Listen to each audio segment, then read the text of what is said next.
Olá, irmãos, a graça e a paz do nosso Senhor Jesus Cristo. Hoje nós vamos dar início à nossa quinta aula de Bibliologia. Vamos falar hoje sobre as divisões e as disposições dos livros da Bíblia. Bem, originalmente os livros da Bíblia eles não eram divididos em capítulos e versículos como nós estamos acostumados nos nossos dias de hoje. Uma prova disso é que o próprio Jesus, quando ele queria citar alguma escritura, o que ele dizia era simplesmente que está escrito. Quando a gente pega, por exemplo, a tentação no deserto, as citações que tem ali, ele sempre dizia, está escrito, também está escrito. Não tinha-se ali uma referência como nós temos no dia de hoje, quando queremos trazer alguma passagem bíblica.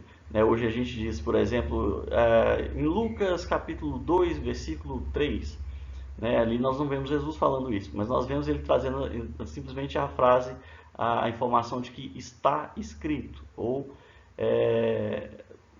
totalmente diferente do que nós estamos acostumados nos nossos dias de hoje, onde nós dizemos o livro, o capítulo e o versículo. A organização da Bíblia em capítulos e versículos, eles se deram em épocas diferentes. Primeiro se teve a organização dos capítulos da Bíblia, e depois nós tivemos a organização dos versículos da Bíblia. Essa divisão da Bíblia em capítulos, ela foi feita pelo clérigo inglês Stephen Langton, lá no século XIII. E essa organização ela foi feita a partir da Vulgata Latina, a versão latina da Bíblia que nós tínhamos. E posteriormente, Langton capitulou as versões da Bíblia do hebraico e do grego também. Já a inclusão dos versículos se deu séculos depois. Santi Padini ou Panini foi o primeiro a tentar organizar a Bíblia em versículos numerados. Isso foi lá em 1527. Mas Roberto Estienne é que criou a versão utilizada até os nossos dias de hoje. Em 1551, Roberto Estienne fez a divisão em versículos da versão grega do Novo Testamento. E em 1555 ele fez a divisão completa a partir da versão latina. A Bíblia de Genebra ela foi a primeira impressa a ter capítulos e versículos. E foi publicada em 1560, lá na Suíça. Nessa Bíblia foi utilizada a divisão de capítulos de Langton, Stephen Langton, e a organização de versículos numerados de Roberto Estienne. Então foram a junção de duas pessoas diferentes. Para capítulos, a utilização do Stephen Langton e já de versículos, a de Roberto Estienne. Mas até os dias atuais, esse tipo de organização da Bíblia facilita os nossos estudos e a nossa leitura bíblica. Vamos agora falar aqui sobre os livros da Bíblia. Os livros da Bíblia eles também são organizados estrategicamente visando melhor compreensão. Então nós já temos os capítulos, nós já temos os versículos, e nós temos também na nossa própria Bíblia a organização desses livros de forma que fique de forma estratégica para a nossa compreensão, para melhor compreensão nossa. Bom, o Antigo Testamento ele está organizado em 5 grupos. O primeiro grupo ele é composto do Pentateuco. É composto por 5 primeiros livros da Bíblia e eles estão dispostos ali em ordem cronológica. Então nós temos ali Gênesis, temos Êxodo, Levíticos, Números e Deuteronômios. Esses são aqueles livros que nós vimos na última aula, que são atribuídos a Moisés, o Pentateuco, 5, Pentateuco, 5 livros, tá?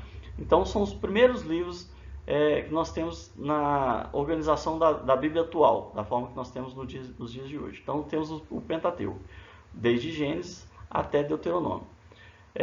O próximo bloco de livros que nós temos no Antigo Testamento são os livros históricos. É composto ali por 12 livros que relatam a história de Israel. E eles também estão em ordem cronológica.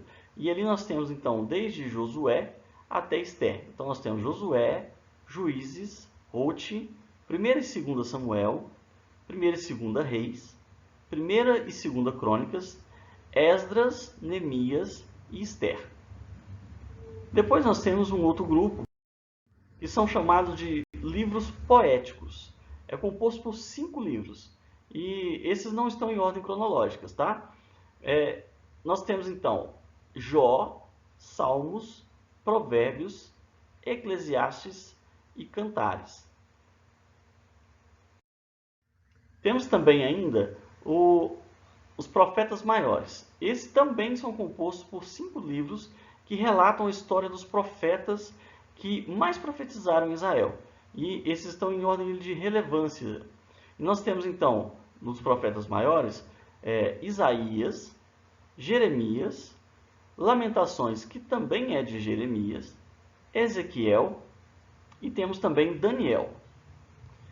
Logo em seguida, nós temos os profetas menores. Os profetas menores são compostos por 12 livros que relatam a história e ministério dos 12 profetas também.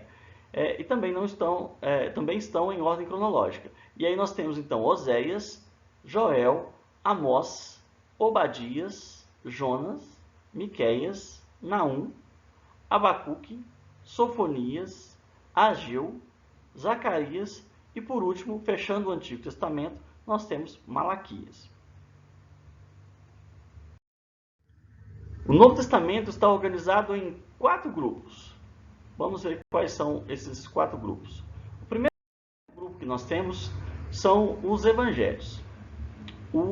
Os evangelhos então, são compostos ali por 4 livros que narram a passagem de Jesus na Terra, desde o seu nascimento, obra, ministério e ascensão. É a biografia de Jesus. Então nós temos ali Mateus, Marcos, Lucas e João. Sendo que Mateus, Marcos e Lucas, a gente diz que eles são evangelhos sinópticos, são evangelhos que têm a mesma visão. Então, quando você faz relação entre esses livros, você vai ver que a linguagem deles são bem direcionada, bem próximas, né? Embora, claro, cada um dos seus autores escreva para um povo específico. E João, a gente já tem ele um pouco mais destacado desses 3. Logo em seguida, nós temos apenas um livro que é chamado de histórico, que é o livro de Atos dos Apóstolos.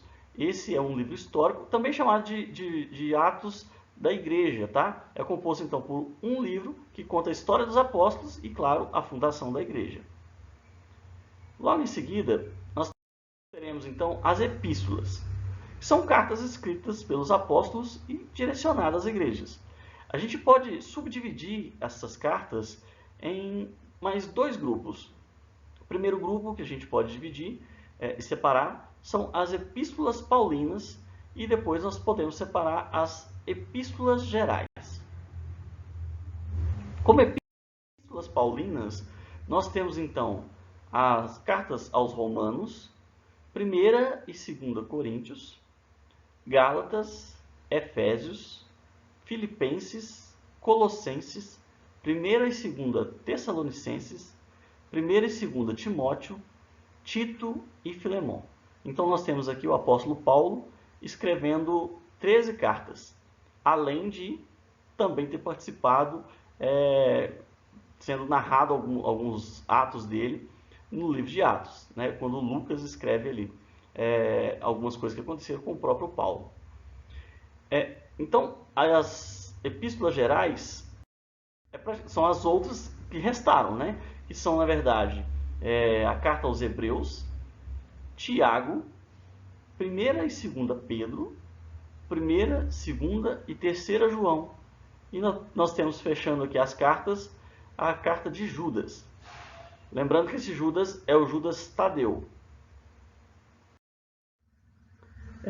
E um último livro que nós temos, fechando todo o nosso cânon, nós temos o livro de Revelação, que é composto então apenas por um livro que traz a revelação dos últimos acontecimentos, a revelação dos últimos dias, que é o livro de Apocalipse, escrito por João. Aqui, nessa tabela periódica aqui, a Tabíblia, né, feita aqui, criada pela Sociedade Bíblica do Brasil, nós temos essa disposição de forma muito interessante. É legal nós avaliarmos aqui um pouquinho dela agora. Você vai ver que existe ali uma legenda, né, com as cores, logo aqui acima. Deixa eu pegar aqui, ó. Logo aqui à direita superior, nós temos aqui a legenda com as cores, né? Onde que ele separa aqui, por exemplo, a lei, né? Que seria o Pentateuco. E nós temos aqui Gênesis, Êxodo, Levíticos e Números, separadinho. Depois nós temos aqui na agenda os livros poéticos, né? E sabedoria, que são esses verdes claros. Ele tem na legenda aqui também os profetas maiores em verde escuro, os profetas menores nessa corzinha aqui, variada entre verde e amarelado, parece um abacate, não sei que cor que é essa, aqui também. Depois, isso no Antigo Testamento. E depois nós temos aqui o Novo Testamento, já os Evangelhos, né, desse amarelo. Tem também aqui no Novo Testamento um livro histórico, então ele utilizou a mesma cor do histórico lá do Antigo Testamento. E depois nós temos aqui separadamente as cartas paulinas em azul claro, as cartas, né, gerais, as epístolas gerais, num azul um pouco mais escuro, e tem esse quase cinza aqui também, né, aproximadamente uma cor cinza aqui, que é o livro de Apocalipse, né? E é muito legal a forma que eles fizeram aqui, porque eles deixaram, se você observar aqui, ó, essa legendazinha também aqui, você tem aqui o que seria a relação lá, né? A quantidade de capítulos que ele tem, a quantidade de versículos que ele tem, a sigla utilizada para aquele livro, né? E o nome dele embaixo. E aqui, ó, logo na direita, em cima, você tem o número desse livro, claro, dividido tanto no Novo Testamento como no Antigo Testamento. Então, por exemplo, o quinto livro aqui, ó, no Antigo Testamento é Deuteronômio. Já o quinto livro no Novo Testamento, nós temos o Atos, tá? Tá aqui, ó. Então ficou muito legal essa disposição que eles fizeram aqui nessa tabíblia, né? Tabíblia periódica, né? Fazendo aqui um paralelo com a nossa tabela periódica, eles criaram aqui a tabíblia periódica. Ah, estou deixando essa tabíblia aqui na apostila de vocês, tá? Se você chegar lá nas últimas páginas, tem lá essa tabíblia lá impressa para vocês. Vamos entender agora um pouquinho sobre a referência bíblica. O que compõe uma referência bíblica? A referência bíblica ela é composta pelo livro, né, e normalmente abreviado, o capítulo em forma de numeral e o versículo também em forma de numeral.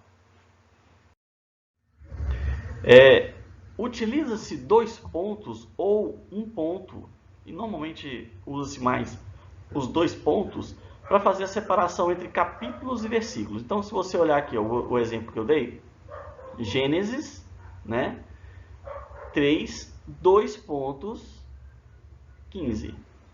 Poderia ser também 1 ponto. Então, normalmente ou é 2 pontos ou é 1 ponto. Né? Normalmente se usa 2 pontos. De vez em quando você acha 1 ponto, mas é o normal usar 2 pontos.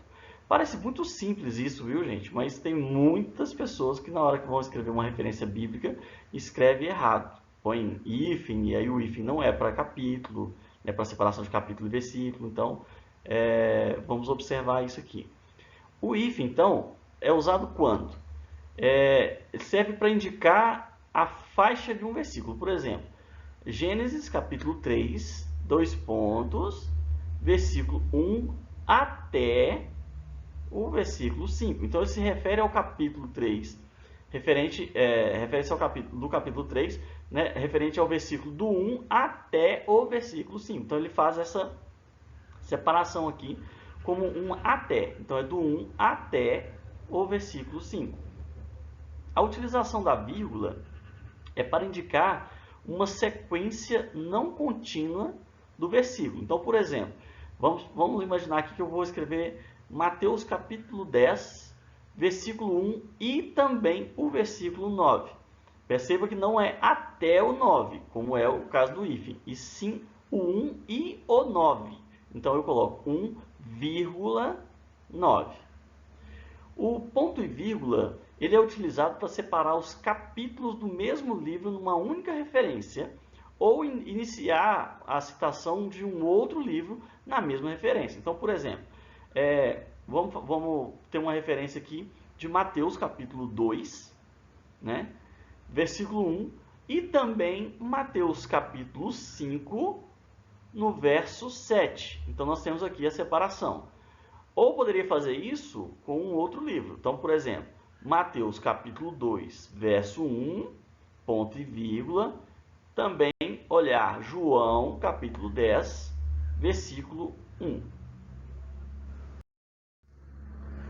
Outras siglas também podem aparecer acompanhando algumas referências bíblicas. E normalmente as mais comuns são o AT, né, Antigo Testamento, ou o VT, que seria também Velho Testamento, tanto um quanto o outro. NT, significando aqui Novo Testamento. Esse CF, normalmente você vê isso aqui quando você vai pegar as Bíblias de estudo. Aliás, as próximas referências todas, normalmente a gente vai observar quando a gente pegar alguma Bíblia de estudo que tem ali algo que precisa ter uma relação. Então aqui, ó, esse CF é para comparar, por exemplo, a referência de Mateus, capítulo 15, versículo 1, fazer uma comparação, né, da referência aqui, com Marcos, capítulo 3, verso 3. Então indica que deve ser feita essa comparação entre os textos de Mateus e o texto de Marcos, ok? Outras abreviações que a gente tem também seria o S e os dois S. S está relacionado com o seguinte. Então, por exemplo, se você vê lá uma referência, Mateus capítulo 5, verso 1, S, significa que você deve considerar o versículo 1 e o versículo 2. Então, em vez de colocar MT 15, 2.1, hífen 2, ele escreveu 1S. Então, você tem a referência do 1 e do 2. Já a referência do SS significa que devemos considerar o versículo 1 e os seguintes a ele. Ou seja, então você tem lá 1, 2, 3 versículos, então você vai ler Mateus capítulo 15, versículo 1 aos que estiverem adiante, tá? Já também nós temos uma outra abreviatura que é as letras A e B, por exemplo. Poderia ter C também, mas é mais difícil de acontecer, porque normalmente os versículos são muito grandes, né? E o que é aquilo ali? Primeira ou segunda parte do versículo. Então, se você tiver lá uma referência bíblica, por exemplo, vou pegar ali Mateus capítulo 15, verso 3, por exemplo. Então, se você encontrar lá Mateus capítulo 15, verso 3a, significa que você deve ler a primeira parte do versículo. Ele pode, inclusive, estar separado por um ponto. Às vezes, acabou a frase num ponto, dá uma sequência. Então, você deve ler a parte A do versículo, a primeira parte do versículo. Se você tivesse lá Mateus capítulo 15, verso 3b, significa que você deveria ler a segunda parte daquele mesmo versículo. Existem também algumas abreviações um pouco mais específicas. Alguns estudos bíblicos ou artigos teológicos, nós podemos encontrar algumas citações mais raras e mais específicas. Vamos ver algumas aqui. Essa tabelinha toda também está na sua apostila, tá? Depois você pode pegar a sua apostila e fazer uma conferência dela lá. Mas vamos citar algumas aqui. Por exemplo, esse apócrifo, né? APOCR. Isso, quando aparece, quer dizer que ele está fazendo alguma referência a algum livro apócrifo, né? Ou, por exemplo, AR aqui, ou ARAM, né? Pode estar trazendo alguma referência a algum texto lá do aramaico. O HB ou HEB também pode estar trazendo uma referência do hebraico. E assim, nós temos então algumas referências que são um pouco mais específicas, né? Mais especiais, mas que a gente encontra principalmente em algumas bíblias de estudo. Temos, além dessas, algumas outras que um pouco mais raras de ver, mas temos, por exemplo, aqui esse LXX, que está relacionado à Septuaginta. Lembrando que LXX é o número 70 em algarismos romanos, né?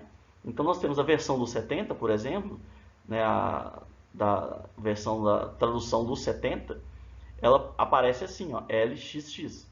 Né? A Vulgata latina, ela pode aparecer assim, ó, VUG, né, ou VG, tá? Então são mais específicos, mas nós temos.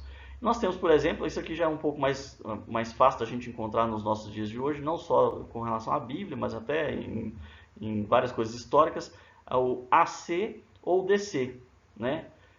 AC sendo antes de Cristo, DC sendo depois de Cristo. Outro que também não está aqui, mas a gente poderia colocar, seria o AD, seria Anno Domini, que seria a mesma coisa aqui que depois de Cristo, tá? Vamos considerar as versões mais utilizadas também aqui no nosso português. Para versões bíblicas, tá? As versões bíblicas. Nós temos então, por exemplo, a João Ferreira de Almeida, ela tem a ARC, que é a edição revista e corrigida. Nós temos a ACF, que é a corrigida fiel, né? ARA, que é a revista atualizada, e assim nós temos alguns. Por exemplo, tem essa BJ, que é a Bíblia de Jerusalém, né? Temos muito usado hoje, nos nossos dias, a HTLH, que seria, na verdade, a linguagem de hoje, né? Temos a NVI, ou NIV, né, por causa do inglês ali, NIV ou NVI, então, que é a nossa versão internacional. São essas mais utilizadas. Temos a contemporânea também, né? Aqui seria a CO. Então, quando você pegar lá no início da sua Bíblia e ver lá escrito, por exemplo, a abreviação da versão da Bíblia no português, né? As nossas versões brasileiras aqui do português, né? Das nossas Bíblias, você vai encontrar essas referências aqui, são as mais utilizadas, tá bom? Bem, assim então, nós chegamos ao final da nossa quinta aula de Bibliologia. Eu espero vocês então na nossa próxima aula. Até lá!